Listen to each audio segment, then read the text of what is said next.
Thanks for tuning in to leftcoastnews.net. News and information from the wacky, sometimes communist, liberal west coast of the United States. For more, visit leftcoastnews.net.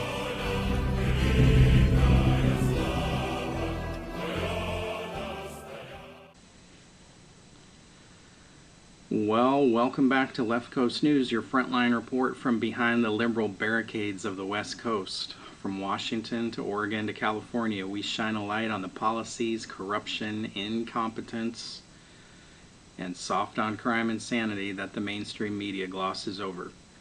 Today we're breaking down 4 major stories, each one revealing exactly how the left coast continues to prioritize ideology over common sense, criminals over victims, taxes over freedom, and government control over personal responsibility. Let's start where the meltdown usually begins, Washington State. Well, the first story, this is about a violent repeat offender who gets a free pass again. Washington State has served up yet another reminder that violent criminals can practically earn a punch card, commit 5 felonies, your next one's free. This time it's Abdenajib Ibrahim, a man with a rap sheet that includes pistol whipping, carjacking, harassment, violent outbursts, and multiple assaults on law enforcement. Someone who has ricocheted between jail cells and Western State Hospital for nearly a decade. And what does he get for threatening to kill a corrections officer? A plea deal. Because in Washington, apparently violent criminals are victims and the justice system is the villain. King County continues its relentless campaign of decriminalizing criminal behavior.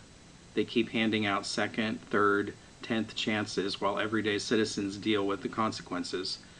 This isn't compassion, this is negligence. Now, for part 2 of Washington State, let's talk about the new payroll tax that will hit everyone. It wouldn't be Washington without another creative attempt to drain the private sector. Lawmakers in Olympia want a new payroll tax modeled after Seattle's Jumpstart tax, the same tax Amazon warned would slow growth. The same tax that pushed smaller companies to move hiring out of Seattle.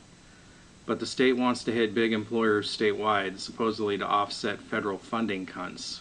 Translation, we can't manage money, so let's take yours.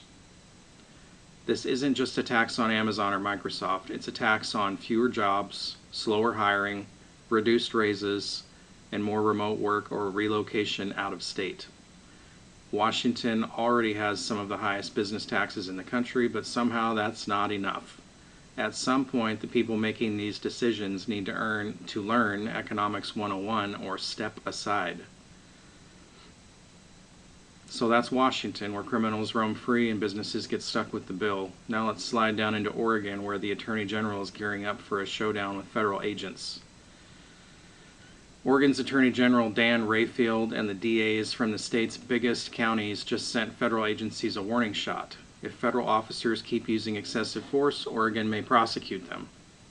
According to the letter, the feds have been detaining people aggressively, including teens with questionable justification and minimal reporting. Here's the irony. Oregon leaders have spent years going soft on local criminals, but now they're suddenly tough on law enforcement. Is there abuse from the feds sometimes? Maybe. Every agency has bad actors, but the selective outrage is hard to ignore. If Oregon spent half this energy holding actual criminals accountable, Portland wouldn't look like a failed social experiment. Still, this does raise real issues of state authority versus federal power, a constitutional tension worth watching. And now we're going to head to the Golden State, where the housing crisis continues its slow, predictable death spiral. Los Angeles passed a massive rent control expansion that will affect roughly 650,000 units, nearly 3/4 of all rental housing in the city. Rent hikes are now capped at 1% to 4%. Utilities can't be passed on. Inflation adjustments are nearly frozen. To renters, it sounds great, but here's the reality. Rent control historically reduces housing supply, discourages new construction, pushes landlords to convert rentals into condos, leads to deteriorating buildings, and increases costs for future renters. San Francisco tried this and destroyed its rental market. New York has done it for decades with disastrous results. But California keeps believing that government control is the magic solution to every problem, even when decades of evidence say otherwise. Well, there you have it. From Washington justice failures to Oregon's selective enforcement to California's never-ending war on property rights, 3 states, 3 disasters, 1 theme. The left coast continues to choose ideology over reality. We're here to call it out. We're here to tell the truth, and we're here to stand for the people who still believe in accountability, freedom, and common sense. Thanks for tuning in to Left Coast News. Until next time, stay aware, stay vocal, and as always, keep holding the line.